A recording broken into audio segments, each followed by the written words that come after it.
Hello दोस्तों, माइस्ट्री notes में आपका स्वागत है।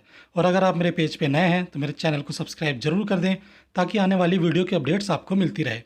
तो दोस्तों, आज का जो हमारा टॉपिक है वो बहुत ही इंपॉर्टेंट टॉपिक है, वो है बाबरनामा। इसमें हम बाबर के जीवन परिचय के बारे में, उसके धार्मिक विचार क्या थे, राजनीतिक के बारे में उसके क्या विचार थे, और वो जब हिंदुस्तान आया तब उसने हिंदुस्तान का जो जो लोग थे, उनकी जीवन शैली कैसी थी, यहाँ का एनवायरनमेंट कैसा था, इन सब के बारे में उसने अपनी पुस्तक बाबरनामा में लिखा है। तो हम इसी को ही आज पढ़ेंगे और जानेंगे। तो चलिए दोस्तों, शुरू करते हैं। बाबर की आत्मकथा बाबरनामा अथवा तुजुके बाबरी जीवन चरित्र भी है और इतिहास भी। इसलिए यह दूसरी बहुत सी आत्मकथाओं से अधिक महत्व रखती है। बाबर ने जिंदगी में कभी भी 2 वर्षों तक एक ही स्थान पर ईद नहीं मनाई थी। ऐसे व्यक्ति ने कहीं पर भी स्वयं इतिहासकार होने का दावा ही नहीं किया, परंतु फिर भी आज यह मान्यता है कि आत्मकथाओं में बाबरनामा निश्चय ही एक ऐसी उच्च कोटि की रचना है जिसके आधार पर बाबर को आत्मकथा लेखकों का शिरोमणि माना जा सकता है। बाबरनामा को पढ़ते समय जहां हम एक और रोमांचक साहित्य सागर देखते हैं, वहीं दूसरी ओर इतिहास के अमूल्य रत्न भी हमारे हाथ लग जाते हैं। इसलिए डेनिसन रोस ने लिखा है कि बाबर के आत्मसंस्मरण को सभी समयों के साहित्य में सबसे अधिक सम्मोहनकारी और रोमांटिक रचनाओं में स्थान मिलना चाहिए। एएस बेवरिज ने इस आत्मकथा का मूल्यांकन करते हुए लिखा है कि बाबर की आत्मकथा एक अनमोल ग्रंथ है जिसकी तुलना संत अगस्टाइन और रूसो के स्वीकृति पत्रों तथा गिब्बन और न्यूटन की आत्मकथाओं से की जा सकती है। बाबर की इस अनूठी आत्मकथा का आधार उसका सच्चाई से लिखना ही है। वह स्वयं लिखता है कि इस इतिहास में मैं इस बात पर दृढ़ रहा कि हर बात जो लिखूं वह सच लिखूं, और जो घटना जिस प्रकार घटी हो उसको ठीक ठीक उसी प्रकार लिखूं। इस कारण यह आवश्यक हो गया है कि जो कुछ अच्छा बुरा ज्ञात हुआ उसे लिख दूं। किसी पर छींटाकसी करने का मेरा इरादा बिल्कुल नहीं है। इस रोमांचकारी आत्मकथा के लेखक का जन्म 14 फरवरी 1483 ईस्वी में फरगना में उमर शेख मिर्ज़ा के यहाँ हुआ था। उसका पूरा नाम जहीरुद्दीन मोहम्मद था, परंतु प्यार से उसे बाबर कहकर ही पुकारा जाता था और वह इसी नाम से जाना जाता है। बाबर को शुरू से ही मुसीबतों का सामना करना पड़ा था। 1494 ईस्वी में उसके पिता की अचानक मृत्यु हो गई, परंतु वह इससे घबराने वाला व्यक्ति नहीं था। बाबर के बचपन की घटनाओं का विवरण हमें बहुत कम मिल पाया है, क्योंकि एक और तो उसने अपनी आत्मकथा की शुरुआत फरगना का राज्य अधिकारी होने के समय से की है, और दूसरी ओर उसके संबंधी उसमें अधिक रुचि नहीं लेते थे। पर इतना अवश्य है कि बचपन में जिन लोगों के संरक्षण में रहा, उन्होंने उसे तुर्की भाषा पर अच्छा ज्ञान करवा दिया था, जिसका प्रमाण उसकी आत्मकथा है। बचपन से ही जिन भाग्य के थपेड़ों ने उसे झकझोरा था, संभवतः वही बाबर के व्यक्तित्व को निखारने में अधिक उपयोगी सिद्ध हुए।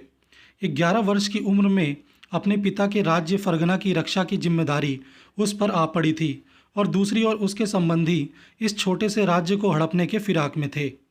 उसके इन्हीं संबंधियों ने उसे लगातार पराजित कर उसे बेघर बना दिया था, जिससे मजबूर होकर वह एक स्थान से दूसरे स्थान पर और दूसरे स्थान से तीसरे स्थान पर मारा मारा फिरता रहा। उसने लिखा है कि मैं किसी भी विपदा में घबराया नहीं। कठिनाइयों का सामना करने से मुझे सुख मिलता था। दुख और दुर्भाग्य के दिनों में जब मुझे कहीं स्थान ना मिलता तो मैं जंगलों और पहाड़ों पर घूमा करता था। ज़्यादातर मैं किसी दूरवर्ती अपरिचित देश में चले जाने का इरादा किया करता था। बाबरनामा की भाषा तथा उसके अनुवाद। बाबरनामा की भाषा चगताई तुर्की है, जिसमें 1/3 शब्द अरबी तथा फारसी से लिए गए हैं। परंतु बाबर की विशेषता है कि वह बड़े ही सरल व स्पष्ट वाक्यों में अपनी बात पाठकों तक पहुंचा देता है। उसने एक बार हुमायूं को भी सरल शब्दों का प्रयोग करने की सलाह दी थी। वह यह मानता था कि भाषा पर अधिकार रखने वालों की लेखनी में कोई शब्दाडंबर नहीं होता, और यही सरलता उसकी भाषा की सुंदरता बन जाती है। बाबर ने अपने ग्रंथों की लगभग 2 रचनाएं तैयार की थी, परंतु दुर्भाग्य है कि अब इन मूल रचनाओं का कोई पता नहीं चलता है। ऐसा लगता है कि दोनों ही रचनाएं नष्ट हो गई। एएस बेवरेज ने 15 हस्तलिपियां बताई हैं जो विभिन्न स्थानों पर मिलती हैं। बाबरनामा का फारसी में पहला अनुवाद शेख जैन वफ़ाई ख्वाफी ने किया, जो बाबर का खास था। उसने केवल हिंदुस्तान से संबंधित भाग का ही अनुवाद किया था। दूसरा और तीसरा अनुवाद पायदा खां तथा अब्दुल रहीम खाना खाना ने किया था। पायदा खां ने केवल पहले 6 वर्षों तथा 7 वर्षों के एक खंड का ही अनुवाद किया है। खाना खाना ने संपूर्ण ग्रंथ का अनुवाद किया है और इसकी हस्तलिखित प्रतियां यूरोप व एशिया के अनेक पुस्तकालयों में मिलती है। फारसी के अतिरिक्त यूरोप की अन्य भाषाओं में भी इसका अनुवाद हो चुका है। अंग्रेजी में पहली बार इसका अनुवाद सन 1826 में लेडेन और अर्स्किन ने किया। इन्होंने फारसी अनुवाद को लेकर ही इसका रूपांतरण किया था। दूसरा अंग्रेजी अनुवाद 1905 ईस्वी में एएस बेवरिज ने किया। बेवरिज ने हैदराबाद के सलारगंज म्यूजियम की तुर्की हस्तलिखित रचना को काम में लिया था, इसलिए यह अधिक प्रमाणिक है। फ्रेंच भाषा में इसका अनुवाद पावेद दी कार्ते ने 1871 में किया था। इन सभी अनुवादों में अनेक प्रकार के अंतर पाए जाते हैं, जिनका कारण ढूंढना आवश्यक है। शैली। बाबरनामा में दो विभिन्न प्रकार की रचना शैली मिलती है। पहला भाग, जिसमें 1493-94 ईस्वी से लेकर 1508-9 ईस्वी तक का हाल है, इतिहास के रूप में और प्रत्येक वर्ष की घटनाओं का हाल अत्यंत विस्तार से है। इस भाग को बाबर ने भारत पर आक्रमण के बाद दोहराया और बढ़ाया था, इसलिए यह दूसरे भाग से अच्छा है। दूसरा भाग डायरी जैसा है, जिसमें प्रत्येक दिन की घटना का विवरण अलग अलग किया गया है। ये विवरण कहीं कहीं विस्तृत और लंबे हो गए हैं, लेकिन कुछ दिनों के विवरण बहुत ही संक्षेप में लिखे गए हैं। बाबर ने अपने जीवन के 48 वर्षों में जिन घटनाओं का वर्णन किया है, उनमें केवल 18 वर्ष की घटनाएं ही मिलती है और इनमें भी कहीं कहीं पर कुछ अधूरी हैं। उसकी आत्मकथा में जिन वर्षों का उल्लेख मिलता है वे इस प्रकार है: 1493 से 1503 ईस्वी तक, 1504 ईस्वी से 1508 ईस्वी तक, 1509 ईस्वी तक कुछ वर्णन मिलता है, 1519 ईस्वी से 24 जनवरी 1520 ईस्वी तक, 17 नवंबर 1525 से 2 अप्रैल 1528 तक, 18 सितंबर 1528 से 7 सितंबर 1529 तक। बाबर के इस अधूरे वर्णन के अनेक कारण बताए जाते हैं। हो सकता है कि उसने जिन दिनों का वर्णन नहीं किया है उनको वह महत्वपूर्ण ही नहीं समझता हो, अथवा परिस्थितियों के कारण वह लगातार और सिलसिलेवार घटनाओं को ना लिख सका हो, अथवा जिंदगी की भागदौड़ में उसके कुछ पन्ने ही नष्ट हो गए हों। इस संबंध में बाबरनामा में कुछ जानकारी मिलती है। उसने लिखा है कि उस रात को एक पहर के बाद एक भीषण तूफान आया। बरसात के मौसम वाले काले काले बादलों से आसमान छिप गया और उसके बाद ही इतनी ज़ोर से आंधी उठी कि हमारे बहुत से खेमे उखड़कर गिर गए। उस तूफान में हमको अपने लिखे हुए कागज़ों को संभालने का भी मौका नहीं मिला। मेरे लिखे हुए पन्ने पानी में बहुत भीग गए। किसी प्रकार मैंने उनको एकत्रित किया और फिर उन्हें सिंहासन के ऊनी कालीन की तहों में रखकर कंबलों से दबा दिया। मुझे बहुत देर तक अपने पन्नों के भीग जाने और खराब हो जाने का अफसोस होता रहा। एक अनुमान ये भी बताया जाता है कि बाबर ने अपनी कमजोरियों को छिपाने के लिए ही अनेक घटनाओं का उल्लेख नहीं किया है। इस प्रकार की धारणा को मानना कुछ कठिन सा मालूम पड़ता है, क्योंकि अपनी जिन कमजोरियों का उल्लेख बिना किसी संकोच के उसने अपनी रचना में किया है वे साधारण नहीं है।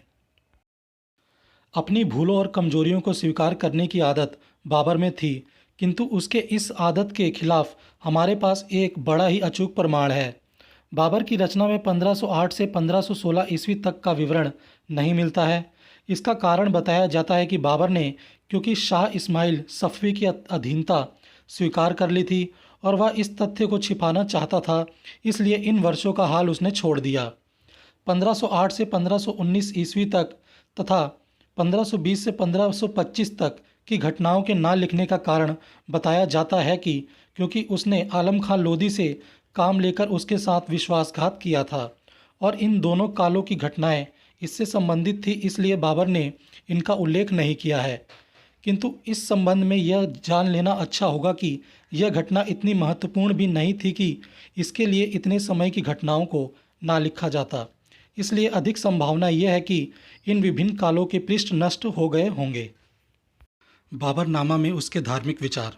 उसकी आत्मकथा इस संबंध में दो विचार बताती है।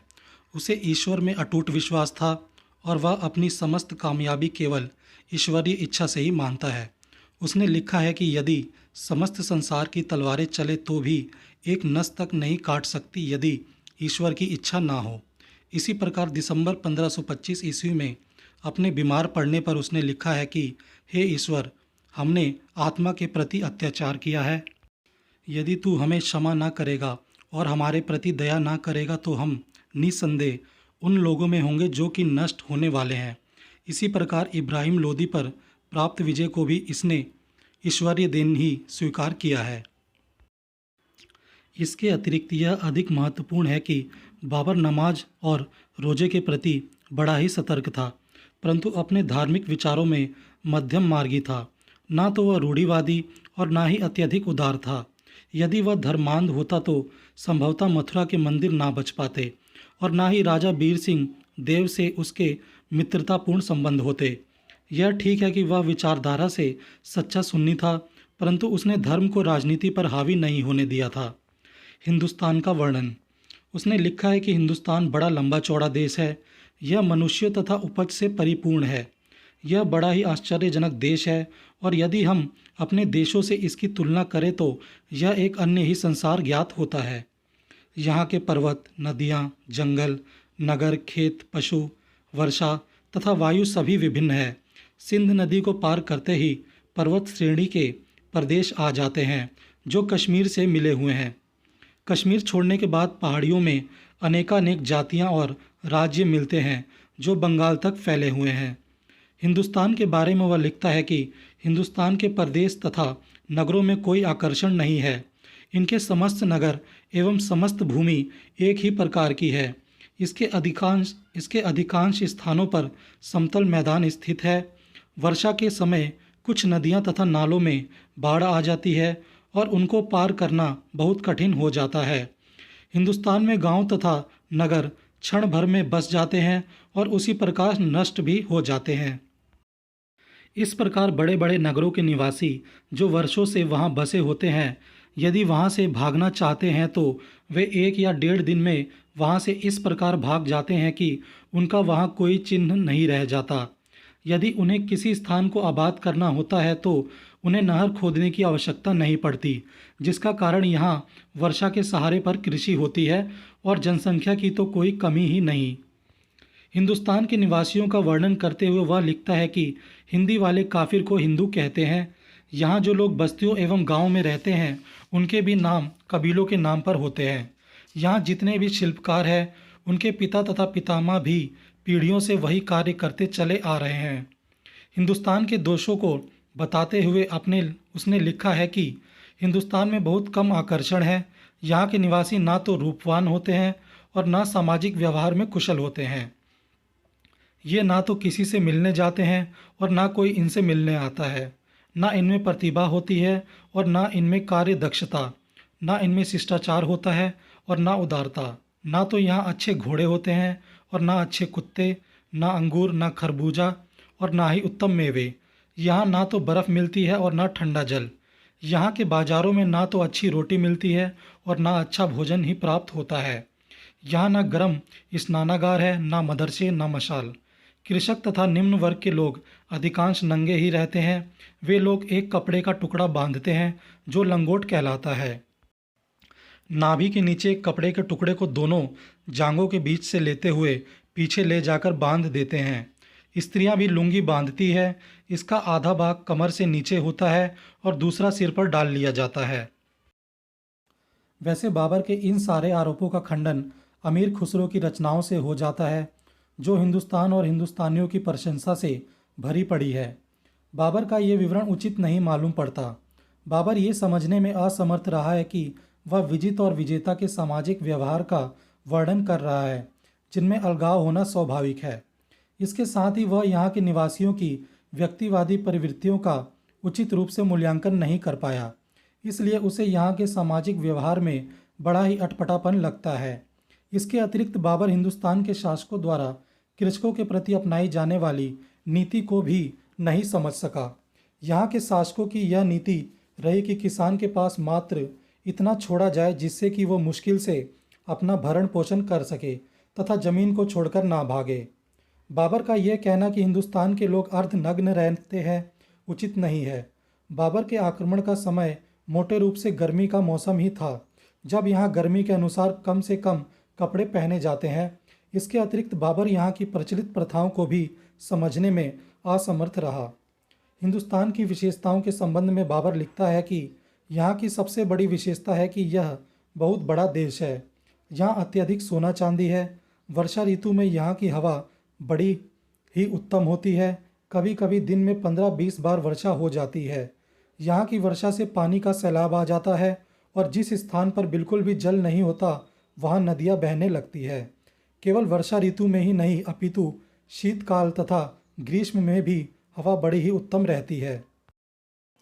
इन दिनों में उत्तरी पश्चिमी हवा के लगातार चलने के कारण मिट्टी धूल बढ़ जाती है। ग्रीष्म ऋतु में यह बड़े जोरों से चलती है। गर्मियों में जब वर्षा निकट होती है तो यह हवा इतनी तीव्र गति से चलती है और धूल तथा मिट्टी इतनी अधिक उड़ने लगती है कि कोई एक दूसरे को देख भी नहीं सकता। लोग इस हवा को आंधी कहते हैं, किंतु यहाँ कंधार के समान तेज गर्मी नहीं पड़ती और जितने समय तक वहाँ गर्मी पड़ती है उसकी अपेक्षा यहाँ आधे समय तक भी गर्मी नहीं पड़ती।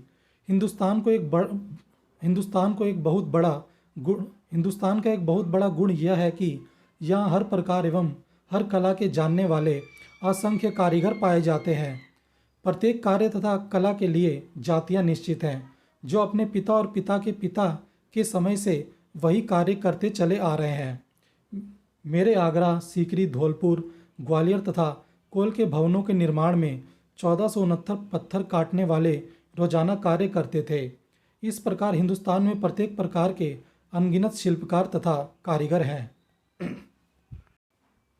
बाबर ने अपनी रचना में यहाँ के वन पशुओं में हाथी, गेंडे, जंगली भैंसे, नीलगाय, मृगों के उल्लेख के साथ बंदर, गिलहरी की भी चर्चा की है। पक्षियों में मोर, तोते, सारस, शाहमुर्ग, चमगादड़, नीलकंठ, कोयल आदि का भी विवरण दिया है। जल जंतुओं में घड़ियाल, मेंढक, मछलियों आदि की चर्चा है। फलों में उसने केले, बेर, इमली, जामुन, नारियल, आम आदि का वर्णन किया है। ऐसा लगता है कि बाबर को अमीर खुसरो की तरह आम रुचिकर नहीं लगा। बाबर ने अपने अधिकार में आए हुए प्रदेशों का राजस्व भी लिखा है। वह लिखता है कि भीरा से बिहार तक जो प्रदेश इस समय मेरे अधीन है उनकी जमा 52 करोड़ है। इसमें से 8 तथा 9 करोड़ उन रायों तथा राजाओं के परगनों से प्राप्त होते हैं जो बहुत समय पूर्व से आज्ञाकारी हैं और जिन्हें यह परगने स्थायी रूप से दिए गए हैं।